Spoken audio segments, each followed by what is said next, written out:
দুধ জাল হয়ে গেছে? হ্যাঁ। চাল কতটুকু নিব? চাল আর দুধটা 4 কেজি দুধ।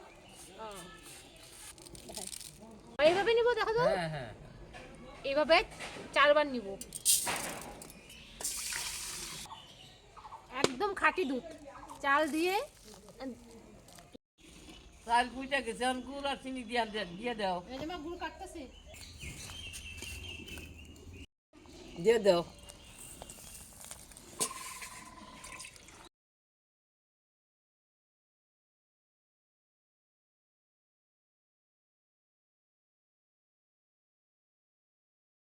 এই যে গুড় কইলা গেলেই একটু বলো করলেই নামিয়ে দিব।